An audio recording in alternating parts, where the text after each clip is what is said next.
right. Okay, so this is a very interesting time. I think it's amazing for creatives. I think it gives us an opportunity to do something that only being have with our stay-at-home orders and our inability to actually meet. It gives us an ability to change the way we worship, or to offer people a different form of worship online that probably would not have gotten this type of scrutiny or attention if we were still able to go to our sanctuaries. And it gives us an amazing opportunity to tell a story in a different way. I have found the churches I've been working with, their numbers for outreach have skyrocketed through the roof. I mean, it's crazy insane. So to give you a quick example of what I've been doing, like at my brother's church, we've been trying to do different stuff. So we have like commercials throughout our live stream that we shoot.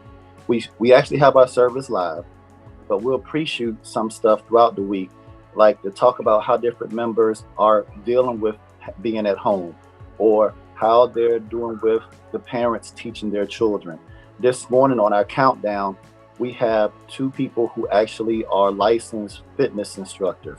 So for the 5-minute countdown, they did a workout for everybody to get up and do something before we had the intro video and started our service.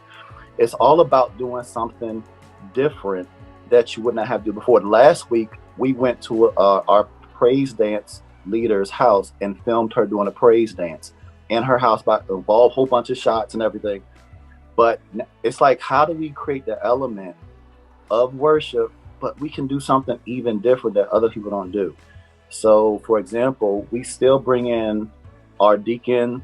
We'll split the screen, and I'll tell you how I'm just trying to give examples. We'll bring our deacon in, or the announcements, whoever does announcement or prayer, we bring them in from their house and we split the screen. So they're practically part of our worship, as though we're seeing each other now. They're part of our worship doing the live stream. There's a lot of stuff you can do. I think this is a really great time. First thing I would say is be creative, because what happens online is different than church. In church, you have the atmosphere, you can touch your neighbor and all that kind of stuff. When you're online, you have to think about what gets our attention, what keeps me from changing the channel. That's our challenge. What keeps us from changing the channel? If I'm watching cable TV, there's a million channels. In BIOS, I got a whole bunch of channels. Something has to be special to keep me from changing that channel. And that's what we have to think. We have to think that way. Everything has to be, I don't want them to change the channel. Something else I make sure we do is you make sure your e-pastors or your online people or online pastors are communicating. And then you have analytics that you look at after every week. There's a number of how many messages that we want to see people communicating, and from how many different type of people. If we don't see communication, they're not engaged.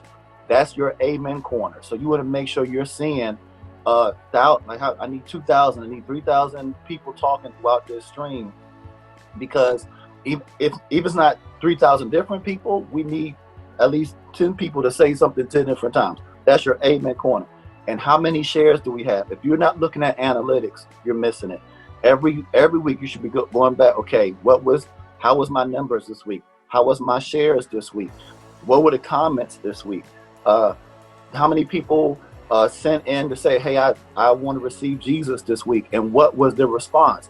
You can have something which you can say, hey, if you receive Jesus, text this number, and you can have something prepared. As soon as they text, they get a link back in that text that will have a welcome video or a link to your website. And this is how, to keep them engaged. And so when we do meet back in the sanctuary, hey, we're your new family, stuff like that. Even birthdays, we still do birthday sing-alongs on our stream. So hey, if it's your birthday, we're gonna sing birthday to you. All these different things keep people engaged. So you want to think story. You want to think, how do I keep people watching my stuff? Even today, it was Palm Sunday, so we took an excerpt from Son of God when Jesus went on Palm Sunday, and we made a thing around it. And then I had the soundtrack from Son of God that played when the pastor started preaching to keep that whole flow. So it almost felt more like a movie than it felt like church, because people can watch a movie. It's like, what do I need to do to keep people watching me and to share? Say, yo, y'all need to see this. It's crazy what they're doing over here. So try to think out the box. Now, we stream live, but sometimes it's hard to do a really good production. So my thing is, use what you got. Now, if you can record yourself throughout the week, record your service Tuesday, Wednesday, Thursday, whatever, edit it together, you can still premiere your videos on YouTube and Facebook as though it's a live video, and you can still be communicating. Nobody would ever be the wiser that you're not actually doing it right then and there. You don't have to be live. There's all kind of ways to get around it. You don't have to have expensive equipment. I'm going to show you for an example. A lot of times, if you just have a good DSLR or some type of hybrid camera, you can do some great stuff. So for example, I have a little camera here. This is a Panasonic GH5. So I have this little camera. I put lens on it, and I kind of mount it up and do all that kind of stuff. But it's just small. Look how small it is. It doesn't take much. And this camera right here shot Ricky Dillard. This was Ricky Dillard's counter shot on one of his projects. Was this camera right here? It don't take a lot. Now I use other type of cameras like this, but it doesn't take a lot of stuff to do. Now, you have some people that go out and they get these real expensive switchers and stuff, but you don't need a whole bunch of switchers. You can use this one little small thing.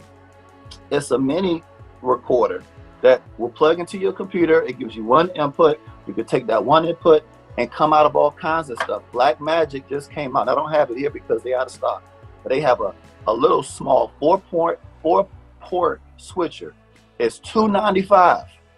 It's $295, and it gives you all kinds of stuff and 4 inputs.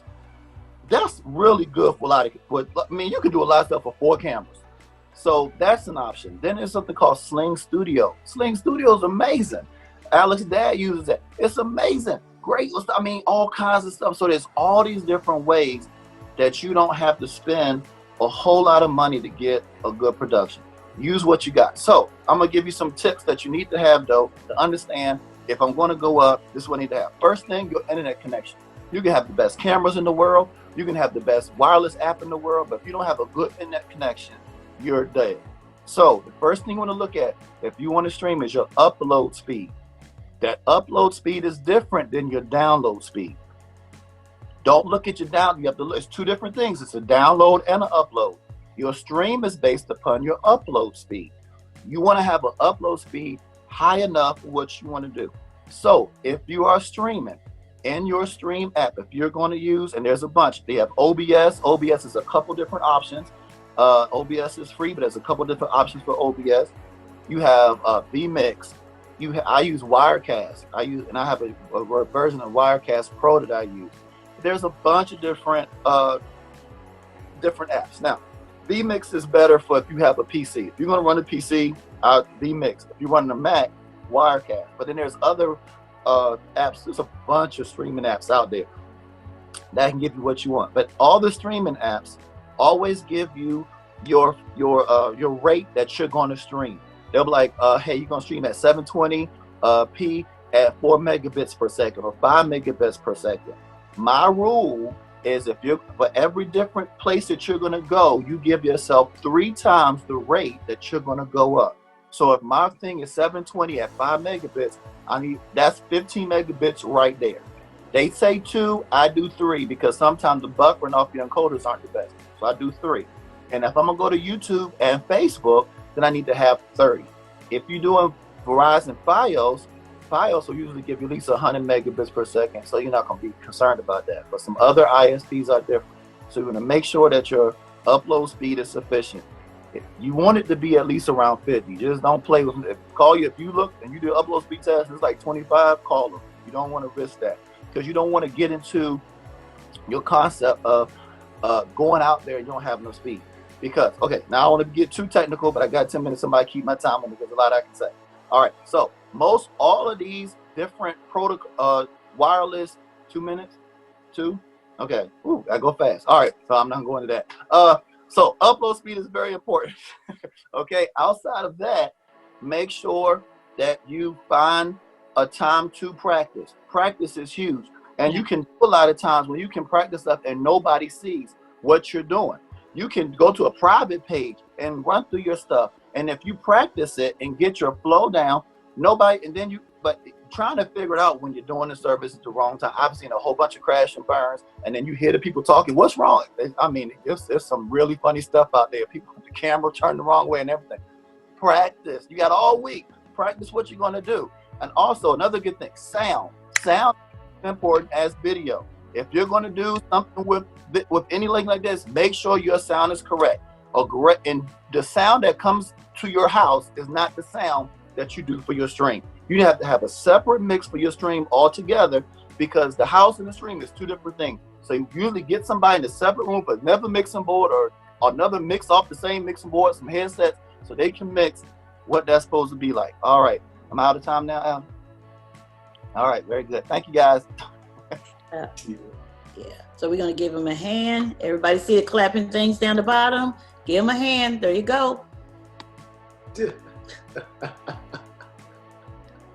Okay. Our next presenter is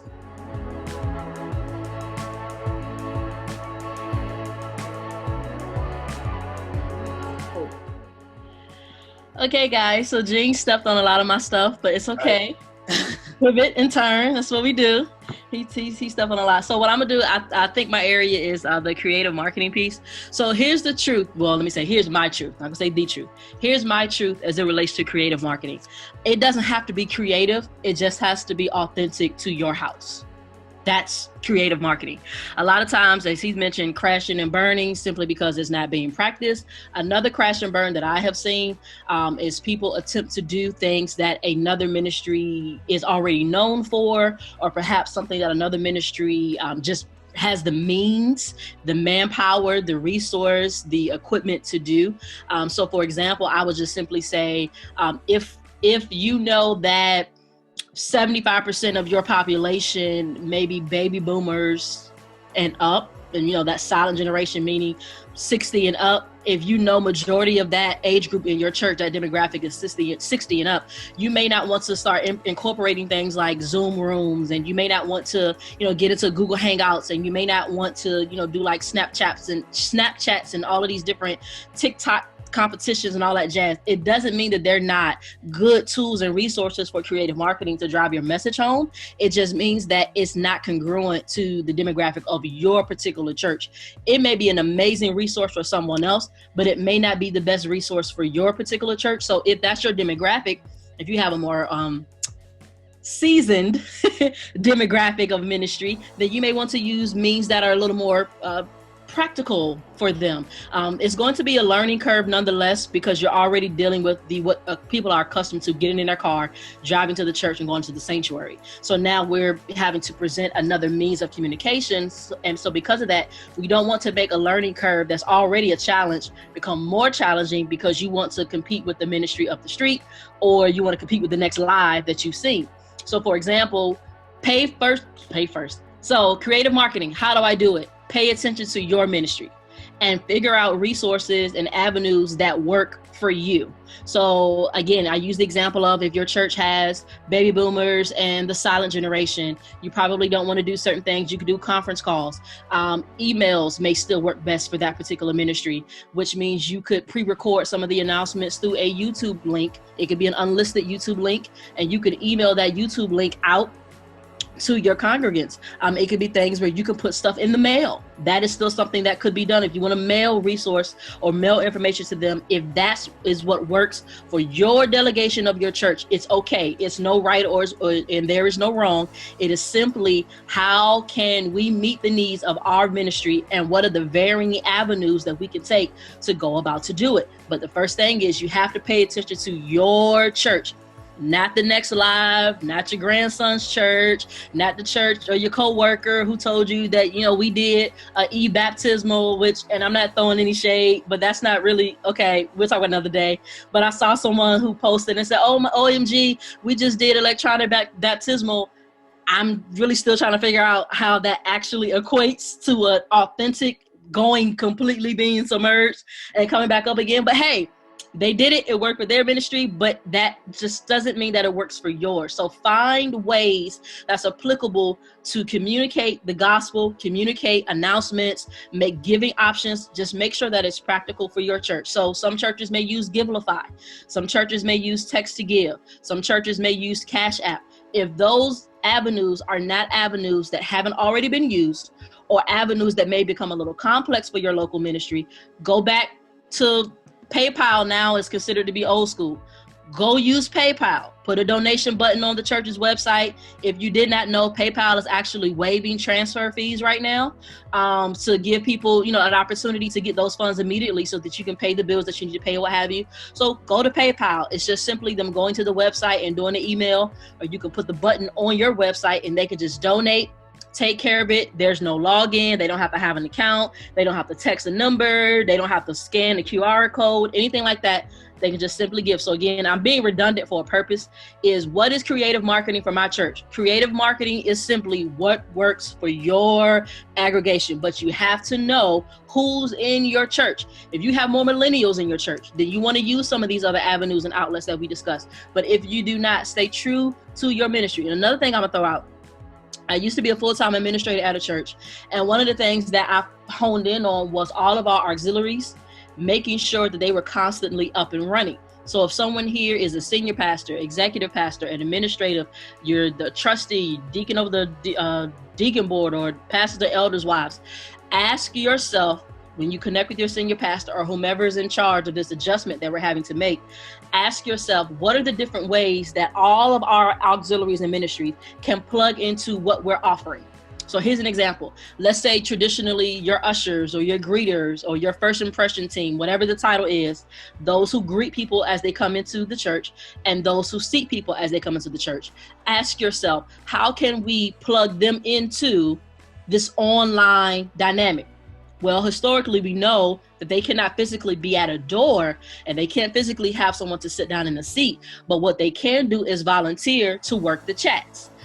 Jane mentioned it. You want to have that engagement moment. You want to interact with them, because if people are sitting there and they're looking at this live from a bird's eye view, then they're going to become disengaged and they're going to go click on the next live. So we have to now move from the online presence being a bird's eye, meaning we're just kind of watching what's going on, to now becoming more interactive. We're getting different angles. We're going to actually address the audience, and we're not addressing them like, hey, y'all, turn around and wave to the camera. Say hello to our online streamers. No. We can't do that anymore, because you can't make them feel like the oddball out.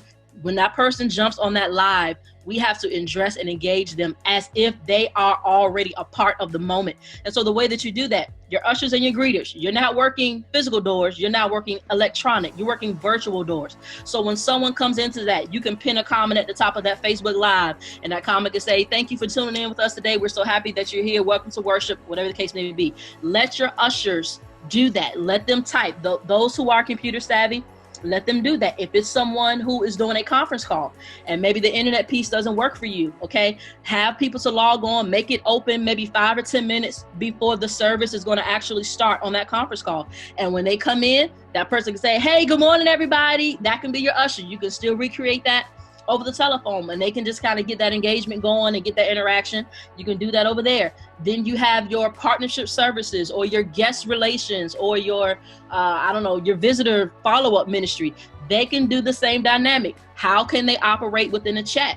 Well, if the pastor or whoever's doing the sermon says, we want to thank all of our first-time guests for being here with us today, or visitors, whatever the word is at your church, as they say, hey, if this is your first time, let us know. Hit in the comment section. Give us a thumbs up. That person who does your follow-up or your membership intake, they can immediately respond back. Give them a link, a bit.ly link, give them an email address. Hey, let's connect offline. Give them a phone number that they can call. Give them a number that they can text right then and there, so they can, just like you would if you were in church. When they say, you're all our first-time visitors, please stand, and the lady walks around and she's passing out the little envelopes or the little welcome bag at the kiosk that's got a free donut or something in there. Same dynamic. Give away Redbox codes. I don't know. Give away something that's $1. Give a code away to get a Starbucks cup of coffee. Like, do something that is still the experience of what you would get if you were in the sanctuary, but you're going to give it to them in electronic format. So you really got to ask yourself, what are your top ministries? Is it the media ministry? Is it the music ministry? Is it the youth ministry? Is it the clergy? Whatever your top ministries are for your church, ask yourself, how can they still do what they need to do, but how can we do it and harness it in a virtual way that is still authentic? It's just presenting it, or we're representing what we've always done. We're just giving it a different light. And to that end, I would also say this, because I think my time is about to wrap up. There's two things I want to share. I have a lot of resources that I can give out, and I'm sure she'll let me do that at the end. But one thing I want to say is going online is not, well, because we can't do this, we have to do that. If we look at this as a moment of, well, we can't meet in the building, y'all, so let's get on this live and try to make it work because we need to get an offer in, it's not going to work out.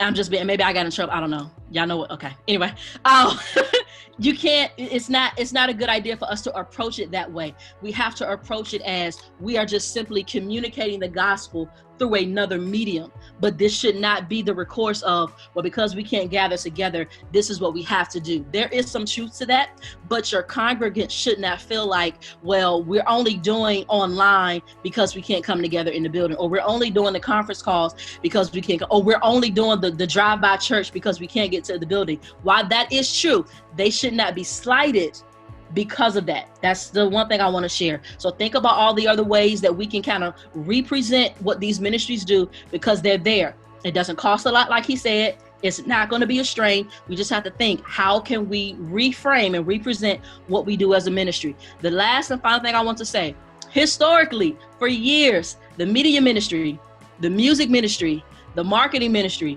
has always kind of been, you know, the people in the back. Or the people up in the room in the corner, or the people off to the side, or the nerds, or the techies. Now, music ministry has gotten a lot of, they've always kind of been prime time, like the quarterbacks. But usually your marketing and your media ministry has usually kind of gotten the short end of the stick. But here's a news flash. Here's the decree of the Lord. Churches now, we are now carrying the gospel on our backs. For years, we've been looked at as, oh, I mean, you know, a nice flyer, it helps to get the word out, it's informative. Or a nice stream, it's another avenue for people who have to work and they can't make it into the building. Well, guess what? The roles have reversed. So ministries that we used to rely heavily on, we don't rely as heavily on them right now. Right now, the church is on the backs of your media, your marketing, and your music ministry, as well as the preached word that goes forth. So we're carrying it on our back. So I would just encourage everyone to please allow the insight and the expertise that your media, your marketing, and your music ministry has to offer, and allow them to be a part of the planning process. Because I can assure you, if you do that, if it's a collaborative effort, and you allow those ministries who historically have just kind of been thrown in the corner and given headphones, if you make them a part of how you're going to reframe your ministry to the world, you'll really get some good results. So that's just kind of wanted to share. Again, I have resources I can give them whenever she allows me to do so, but I hope that's helped someone kind of look at things a little different. Okay.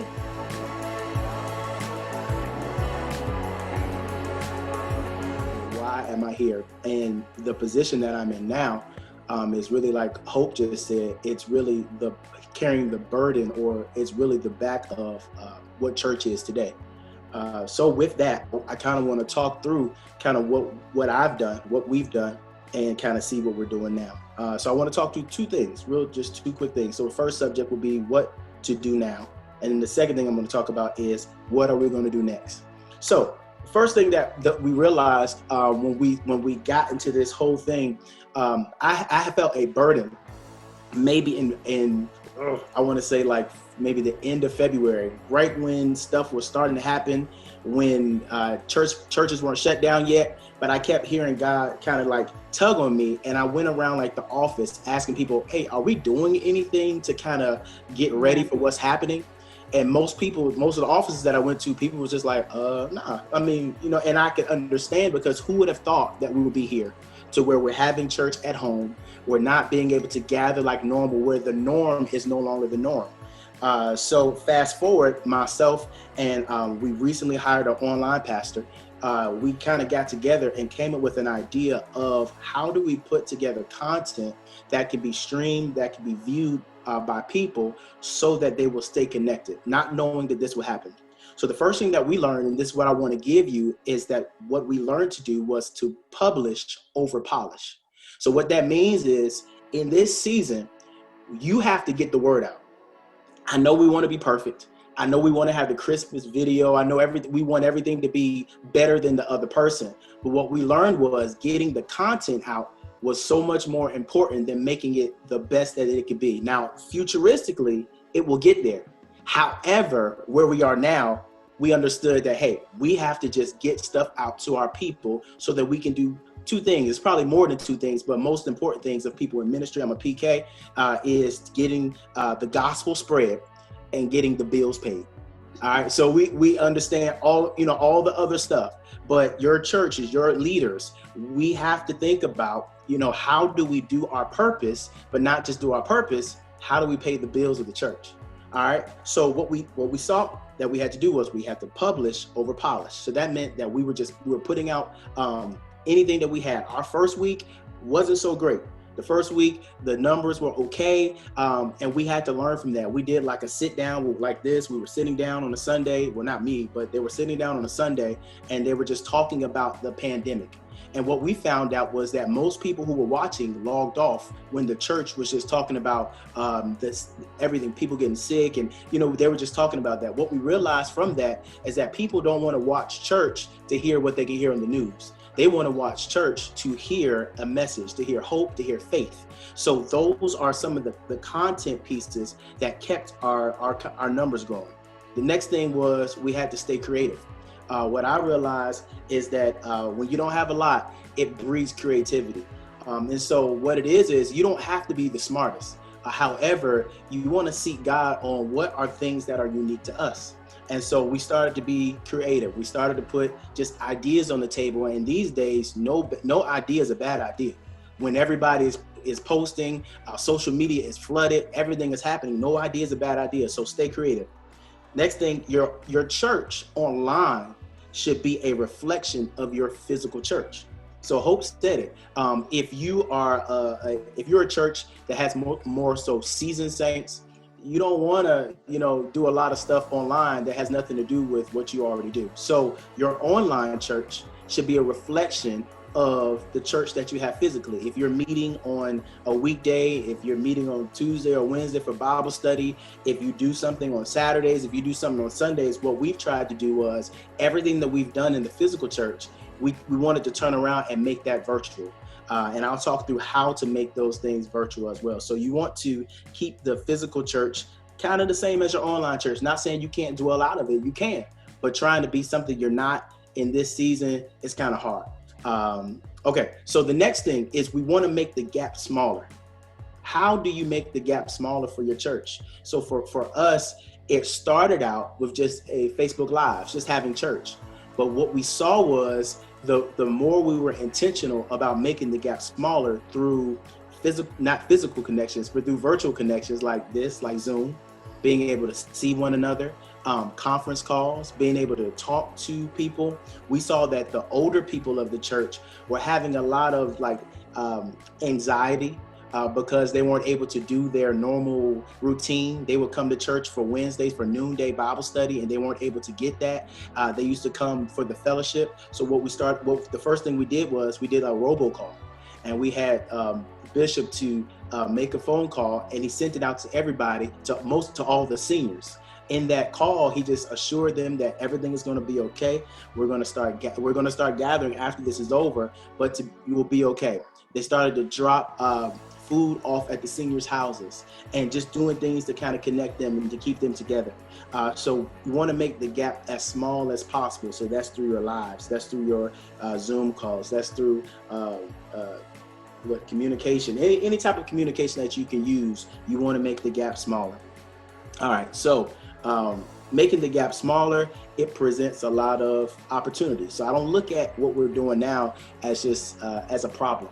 What we look at as an opportunity. So the biggest question that I had, and that a lot of people have for us, was, what are you doing on Easter? And because Easter is the biggest service that everybody normally has, and we know that everybody's going to try to do something on Easter. The first thing I want to say is, I don't know if anybody had Facebook problems or if you tried to do a live during these last couple of weeks if you had any problems with putting your stream up or anything like that. But what we found out was at 10 o'clock, we had issues with going live on Facebook because there was so much traffic on Facebook. So what we did was we already Facebook Live streamed at 8 o'clock. What we did was we streamed our 8 o'clock, and then we just did a Facebook or a watch party at 10. So it wasn't we weren't necessarily doing a live again, but we were doing a watch party, which is not going live. You're not in that traffic. You're just showing what you've already done. Yeah. And I'm going to go through and I'm going to share my screen on a couple of those things. I'll get back to what are we doing for Easter. I'll do that last. So let me do this. Let me see if I can share my screen. What I want to show you guys is what Gene was saying about recording your service. So let's say that you're saying, hey, for Easter, I don't want to go live, but we want to record our service. And let's say that you have a camera that you can record, or however you do your live, you pre-record it. So maybe you can add a couple of things in it. What we do is you can actually do a premiere. And maybe I can show this. Let me see, desktop, share. Mm-hmm. All right, if y'all can see it, let me know. All right, so on Facebook, let's go here. So when you go, and I just found there's a video we did. When you go on your Facebook page, can y'all see that? What do y'all see? Let me see. Huh? Oh, okay, there it is. Okay, so on Facebook, once you go into, let's see, exit without saving. So once you go to your page, now in order to do this, you have to have like a fan page or a church, your church page, business page on your Facebook page. Let's say you've recorded your service for Sunday, and you don't want to go live, but you want to post your video so it can be a premiere and it can look like it's live. You can have people talk to you, and you can do all of those things. What I did was, and I'll go to my renewal page. Let's see. Boom. Trying to see so I can get you there first. Let's see. Let me go back. I got 2 minutes. Oh my Lord, 3 minutes. Okay, so once you go to your page, your home page, you go to your videos. Once you upload a video, you can find a video. Let's say this one. Once you find that video, you bring it up. It'll start doing this. You name it. I'll name it test. Name this test. And then I'll say next. You see this button, it says premiere. You can show or you can upload and tell what time you want your service to premiere on. It's the same thing on YouTube as well. You can do the same thing. Once you upload your video, it brings you to this screen, and then you can go to next, and then you can schedule your video. What that does is that allows your video to go live at a certain time whenever you want it to go live. All right, okay. Next thing, and I know I got 2 minutes, I just want to say Easter. What are you doing for Easter? So for us, and kind of letting the cat out the bag, for what we're doing for Easter is we're doing the 7 last words for Easter. But the way we're doing it is we're doing it like a Zoom call. So we're having people to record themselves at home, and we're putting it in a video, and we're having 7 last words, but we're not doing it like just the regular 7 last words. We're doing art. So we're letting somebody who does spoken word to do I Thirst. We're letting somebody who dances, they wanted to dance in the field, and they do that. We're doing all those things, and then we're going from the 7 last words into Bishop preaching. What I'm saying with this is for Easter this year, it doesn't have to be super polished, but just publish something that will keep your people's attention and to help your church to stay relevant. Okay, I guess I only got 2 minutes. I got one more. Okay, so then the last thing I want to say, what do you do next? What we have to be thinking about, especially if you're on this page, is how do you strategize for your plan ahead? How do you think about, okay, after we come out of all this, we have all this content, you got to start thinking about what are the next steps. And my last thing is what I realize is the race is given to the prepared. You got to be prepared in order to take advantage of what God is doing. And what that means is, the preacher means you have to stay before the face of God so that you can get strategy on what's next. We aren't taken by surprise because we know all things work together for the good of them who love the Lord. And we believe that it's going to work for your good. So just keep being creative. If you have any questions,